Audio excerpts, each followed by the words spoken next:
दोस्तों, सारा refund portal में क्लेम करते समय आपसे एक खाता नंबर पूछा जा रहा है, लेकिन आपके पास खाता नंबर नहीं है। आपकी पॉलिसी में किसी भी तरह का खाता नंबर मेंशन नहीं है, तो आपको वहां पर कौन सा खाता नंबर डालना है। उसके अलावा क्लेम करते समय अगर आपने आवेदन में किसी भी तरह की कोई गलती कर दी है तो उसको आप करेक्ट कैसे कर सकते हैं, या फिर आपने जो आवेदन किया है उसमें जो दावे आपने जोड़े हुए हैं उसके अलावा आपके पास और भी दावे हैं जो कि पहले आपके पास नहीं थे और आपने आवेदन पूरा कर दिया है, तो उन दावों को अब आप कैसे ऐड कर सकते हैं। उसके अलावा दोस्तों, यहाँ पर जो 4 सोसाइटी जिनके नाम आ रहे हैं उसके अलावा अगर ऐसी कोई सोसाइटी जिसमें आपका पैसा फंसा हुआ है और उसका नाम यहाँ पर नहीं आ रहा है तो आपको क्या करना है। ऐसे तमाम सवालों के जवाब आज के इस वीडियो में मैं आपको देने वाला हूँ, तो इस वीडियो को आप पूरा देखिएगा। ऐसे कि आप सभी को पता है कि सारा रिफंड पोर्टल के माध्यम से सारा रिफंड के लिए जो क्लेम है वो चालू हो चुका है, और यहाँ पर जो 4 कंपनियां आपको बताई गई हैं, 4 सोसाइटी जो बताई गई हैं, वो यहाँ पर क्लेम कर सकते हैं। क्लेम की पूरी जो प्रोसेस है पूरी तरह से ऑनलाइन है, आप ऑनलाइन ही इसके लिए एप्लीकेशन कर सकते हैं। लेकिन एप्लीकेशन करते समय कुछ यहाँ पर प्रॉब्लम आ रही है, कुछ यहाँ पर काफ़ी सारे लोग सवाल पूछ रहे हैं। लास्ट टाइम मैंने यहाँ पर जो वीडियो डाला था इसके लिए आप कैसे क्लेम का कंप्लीट एप्लीकेशन कर सकते हैं, वहाँ पर मुझे काफ़ी सारे कमेंट्स आए जिसमें लोगों ने ये सवाल पूछे कि अगर उनके पास अकाउंट नंबर नहीं है तो वो कौन सा अकाउंट नंबर डालेंगे। क्योंकि यहाँ पर मैं आपको एक पॉलिसी दिखाता हूँ, जैसे कि हमारे पास सहारा की एक पॉलिसी आप देख सकते हैं। यहाँ पर ये सहारा क्रेडिट कोऑपरेटिव सोसाइटी की पॉलिसी है और इसमें आपको यहाँ पर पूरी जानकारी दी हुई है। और यहाँ पर आपको नीचे आप आते हैं तो आपको एक अकाउंट नंबर भी दिया हुआ है, जो कि आपको यहाँ पर जब आप दावा चढ़ाते हैं, दावा डालते हैं, तो वहाँ पर आपको डालना होता है। यहाँ पर आप देख सकते हैं मैंने इसको हाइड किया हुआ है, लेकिन आपको यहाँ पर एक अकाउंट नंबर मेंशन किया गया है। और ये जो पॉलिसी है ये सहारा क्रेडिट कोऑपरेटिव सोसाइटी की है। लेकिन यहाँ पर अब अगर आपका सहारा क्रेडिट कोऑपरेटिव सोसाइटी है तो आप काफ़ी आसानी से अकाउंट नंबर डाल सकते हैं। लेकिन अगर आपकी पॉलिसी स्टार्स की है, सहारन की है, तो इस तरह उसमें आपको जो अकाउंट नंबर वो देखने को नहीं मिलेगा। तो उस कंडीशन में आपको कौन सा अकाउंट नंबर डालना है। अब एग्जाम्पल के लिए यहाँ पर आप देख सकते हैं मैंने stars multipurpose cooperative society limited का एक यहाँ पर बॉन्ड ओपन किया हुआ है, और यहाँ पर आप क्लियरली देख सकते हैं आपको सारी जानकारी दी हुई है केवल अकाउंट नंबर छोड़कर। यहाँ पर अकाउंट नंबर जैसा कोई भी कॉलम आपको देखने को नहीं मिलेगा और ना ही यहाँ पर आपको अकाउंट नंबर मेंशन किया गया है। तो ऐसी कंडीशन में आप कौन सा अकाउंट नंबर डालेंगे अगर आपका स्टार्स मल्टीपर्पज़ कोऑपरेटिव सोसाइटी में आपका बॉन्ड है तो यहाँ पर देखिए, सबसे पहले मैं आपको बता दूं कि अगर आपके पास stars multipurpose cooperative society limited का बॉन्ड है तो आपके साथ आपके पास इस स्लिप के साथ साथ एक और आपके पास रिसीट होगी, जो कि आपके फॉर्म के बॉन्ड के पीछे लगी होगी। इस तरह की रसीद आपके पास होगी, और यहाँ पर देखिए आपको एक रजिस्टर्ड फोलियो नंबर दिया हुआ है।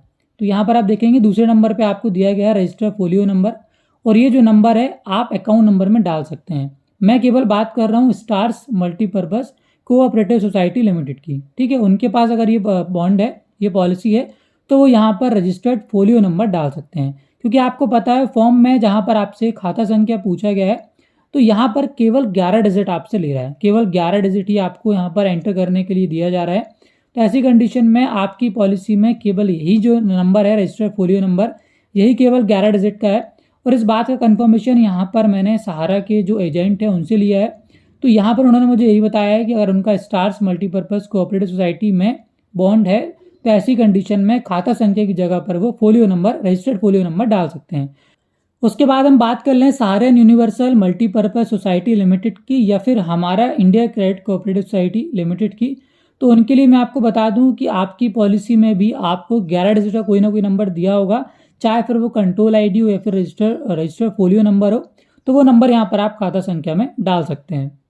उसके बाद हम बात करें कि अगर आपने इसका जो आवेदन है पूरा कर दिया है और आपने इसमें किसी तरह की कोई गलती कर दी है, या फिर आपने जो दावे हैं वो पूरे नहीं जोड़े हैं और आप कोई अलग से दावा जोड़ना चाहते हैं आवेदन करने के बाद, तो कैसे आप जोड़ सकते हैं, कैसे उसको आप करेक्ट कर सकते हैं, कैसे उसमें आप किसी भी तरह का संशोधन कर सकते हैं। देखिए, सबसे पहले मैं आपको बता दूं कि जब यहाँ पर इसका आप आवेदन करते हैं और अगर आपके ही नाम से एक से ज़्यादा बॉन्ड हैं तो आपको एक सिंगल पॉलिसी में सारे बॉन्ड जोड़ने होते हैं, सारे दावे आपको एक बार में यहाँ पर जोड़ना होता है।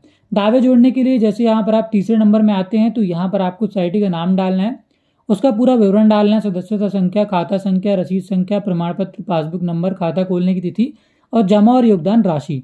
तो यहाँ पर ये सारी जानकारी आपको डाल देना है। उसके बाद यहाँ पर नीचे आपको ऑप्शन मिलता है दावा जोड़ने का, तो यहाँ पर आप दावा जोड़े पर क्लिक करेंगे। इसके बाद आपका जो दावा यहाँ पर ऐड हो जाता है। अब यहाँ पर अगर आपके पास एक से ज़्यादा दावे हैं, एक से ज़्यादा बॉन्ड हैं, तो यहाँ पर आप उनको फिर से पूरी जानकारी भर के और दावा जोड़े पर क्लिक करेंगे। इसके बाद आप यहाँ पर एक से ज़्यादा दावे या फिर एक से ज़्यादा बॉन्ड यहाँ पर आप ऐड कर सकते हैं। लेकिन मैं आपको बता दूं कि अगर आप एक से ज़्यादा दावे जोड़ना चाहते हैं तो आपको आवेदन पूर्ण करने से पहले ही जोड़ना है, क्योंकि जब आप इसको सबमिट करते हैं तो यहाँ पर आप देख सकते हैं आपके सामने इस तरह का पॉपअप विंडो आता है, जहाँ पर एक मैसेज आपके सामने देखने को मिलेगा, कृपया प्रपत्र तैयार करने से पहले सुनिश्चित करें कि सभी दावे दर्ज किए गए हैं, जिसके बाद आप कोई बदलाव नहीं कर पाएंगे या अतिरिक्त दावा नहीं कर पाएंगे। तो यहाँ पर अगर आप इसको एक बार सबमिट कर देते हैं, इसका फॉर्म आप निकाल लेते हैं और अपने एप्लीकेशन को अगर आप सबमिट कर देते हैं, तो उसके बाद आप किसी भी तरह का दावा यहाँ पर नहीं जोड़ सकते हैं, ना ही उसमें किसी भी तरह का आवेदन में आप बदलाव कर सकते हैं। तो यहाँ पर आवेदन करने के बाद अपनी तरफ से आप कोई भी करेक्शन यहाँ पर नहीं कर पाएंगे, ना ही कोई अन्य दावा यहाँ पर आप जोड़ पाएंगे। लेकिन यहाँ पर आपको लॉगिन करने के बाद एक शिकायत का ऑप्शन दिया गया है, जहाँ पर आप शिकायत कर सकते हैं कि अगर आपने कोई भी गलती कर दी है फिर आप दावे जोड़ना चाहते हैं, तो इस तरह से यहाँ पर इनसे आप कांटेक्ट कर सकते हैं और एक शिकायत यहाँ पर आप दर्ज कर सकते हैं। यहाँ पर आपको देखिए शिकायत का एक ऑप्शन दिया गया है, जहाँ पर आपको अपना नाम, ईमेल आईडी, मोबाइल नंबर और एक संदेश का ऑप्शन दिया गया है कि जो मैसेज यहाँ पर आप डालना चाहते हैं, जो गलती आपने की है वो यहाँ पर आप मेंशन कर सकते हैं उसको, और उसकी डिटेल्स यहाँ पर आप डाल सकते हैं। उसके बाद यहाँ पर इसको आप जमा कर देंगे, जिसके बाद आपकी जो शिकायत है यहाँ पर डिपार्टमेंट तक पहुँच जाएगी। अगर उसमें कोई कार्रवाई होनी होगी तो उसकी जानकारी आपको मिल जाएगी। उसके बाद अगर पॉसिबल होगा तो उसमें आप करेक्शन या फिर किसी भी तरह का दावा आप जोड़ना चाहते हैं तो वो चीज़ आगे आप कर पाएंगे। लेकिन यहाँ पर आप शिकायत के अलावा अपनी तरफ से कोई भी करेक्शन या फिर मॉडिफिकेशन इस फॉर्म में नहीं कर सकते। उसके बाद यहाँ पर हम नेक्स्ट बात करें उन लोगों की जिनकी यहाँ पर सोसाइटी लिस्टेड नहीं है, यानी कि जो 4 सोसाइटी यहाँ पर दी हुई हैं, उसके अलावा अगर उनका कोई दूसरा सोसाइटी है, किसी दूसरे में यहाँ पर उनका बॉन्ड है, उनका पैसा फंसा हुआ है, तो उस कंडीशन में उनको क्या करना है, जैसे कि यहाँ पर क्यू शॉप, सहारा क्यू शॉप सेंट्रल का जो बॉन्ड है अगर उनके पास वो है, या फिर सहारा हाउसिंग इन्वेस्टमेंट कॉर्पोरेशन का बॉन्ड उनके पास है, तो ऐसी कंडीशन में उनको क्या करना है, देखिए उन सभी को अभी वेट करना है, क्योंकि उनका जो एप्लीकेशन अभी नहीं हो रहा है, वो अभी यहाँ पर क्लेम के लिए एप्लीकेशन नहीं कर पाएंगे। अभी यहाँ पर जो 4 सोसाइटी लिस्टेड हैं केवल वही एप्लीकेशन कर सकते हैं, बाकी सभी को अभी इंतजार करना है। हो सकता है आगे उनके लिए अलग से पोर्टल लाया जाए और अलग से उनके लिए सुविधा लाई जाए, जहाँ पर वो भी इसके लिए क्लेम का जो एप्लीकेशन है वो ऑनलाइन दर्ज करा पाएंगे। बट फिलहाल अभी उनको यहाँ पर वेट करना है। तो इस तरह यहाँ पर दोस्तों, यहाँ पर मैंने आपको जरूरी सवालों के जवाब दिए हैं। अगर कुछ और आप पूछना चाहते हैं और भी कोई अगर आपकी क्वेरीज है तो आप मुझे कमेंट करके जरूर बताइए, उसी से मुझे पता चलेगा आप क्या जानना चाहते हैं, फिर क्या प्रॉब्लम आप फेस कर रहे हैं। मैं कोशिश करूंगा उन टॉपिक्स को यहाँ पर कवर कर सकूं और उसका सॉल्यूशन आप तक पहुंचा सकूं। फिलहाल दोस्तों आज के इस वीडियो में इतना ही। वीडियो आपको कैसा लगा मुझे कमेंट करके जरूर बताइएगा। वीडियो पसंद आए तो वीडियो को लाइक कर दीजिए। ऐसे अपडेट आगे देखना चाहते हैं चैनल को सब्सक्राइब करके बेल आइकन को प्रेस कर दीजिए, क्योंकि ऐसी इन्फॉर्मेटिव वीडियोस मैं अपने चैनल पर लेकर आता रहता हूँ।